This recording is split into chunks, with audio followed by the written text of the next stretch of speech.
One of the things I want to shift gears a little bit and ask you about another topic, and that's about Metta World Peace.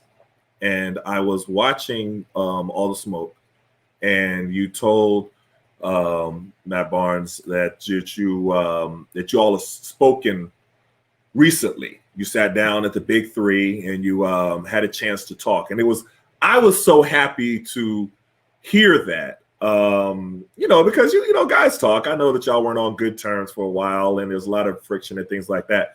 But that was great to see that you all sat down and spoke. Talk to me about that reconciliation process.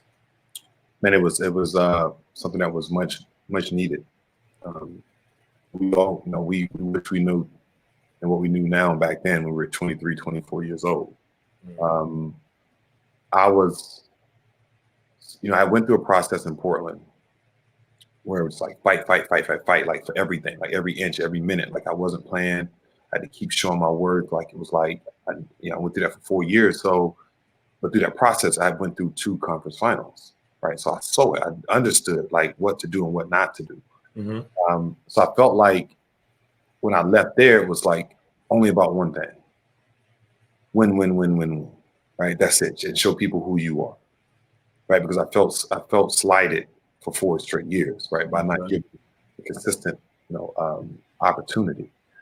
And so when I got there, it was like, I wasn't really trying to hear nothing, but hey, let's come in here and work. Right. Right. And I was young. I was 24 years old. I did not know anything about mental health. I mean, this like I know it. If you speak in mental health back then, it is devastating to you because nobody's educated about it. When you hear mental health, you're saying, "Oh, he's crazy," right? Right. And you would not want to, put together career and crazy in the same sentence and think that you got any longevity in that particular sport. That's right. I think the Pacers did a really good job on holding it together. I became, I tried over and over and over and over to like reach out, hey, Ron, let's go to dinner, like this, that, it's always, Ron, let's do this. And he kept saying no. And then he kept like wanting us to quit. And I was like, wait, does he not like me or like the team? We not want to be here? Right. And it started to eat at me like a virus. And bruh, like I just was so angry all the time with him because he would he'll call press conferences in the parking lot somewhere, and we're getting the information when the media is getting the information. Right. Or even in many cases after the media got the information. Like it was no conversation amongst the players, with him saying, hey, he felt this way. And so I did not know how to handle that. And as a brother, as a teammate, I mean, this, we're together all the time. Right. We spend a lot of time with each other in the locker rooms and everywhere else, planes, bus rides.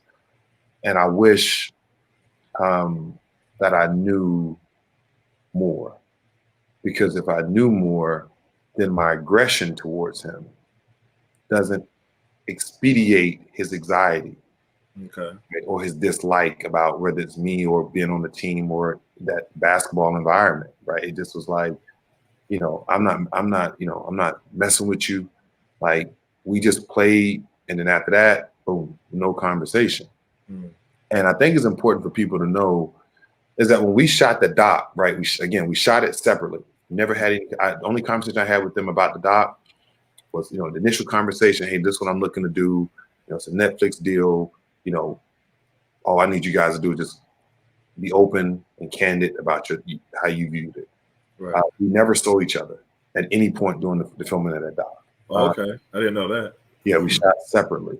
And so when I saw him describe his process of that night, right? His 5 count, right? How he, having to, really kind of, take things in. It not only put a lot of perspective on that night, right? On how when Ben Wallace pushed him, that started his process. Right. He then goes to lay down right away because he's trying to get himself together, right? Right. Ben throws the big man at him. It now takes him up to level 2. Right. And the water is boiling. We see the bubbles about to boil out of the pot. Mm-hmm. And then when he had jumped up, now he had told him, you better get him. Yeah. You better get him. Right. He lay back down, and then when the cup came, it was like level 3, and that was like the most heightened level. And so I understood it, right? It made complete sense for me. But what it did also is it put it in perspective of how he handled things as a teammate on a regular basis, right? How when things got tight in its most intense form, whether it's our level of communication to each other or in games, right? It's times in games. Like I remember we're in Memphis and didn't have a good game, and coach is yelling or whatever. He went in and he knocked over a hot water, like the heat packs that remember they used to put them in the hot water. Yeah.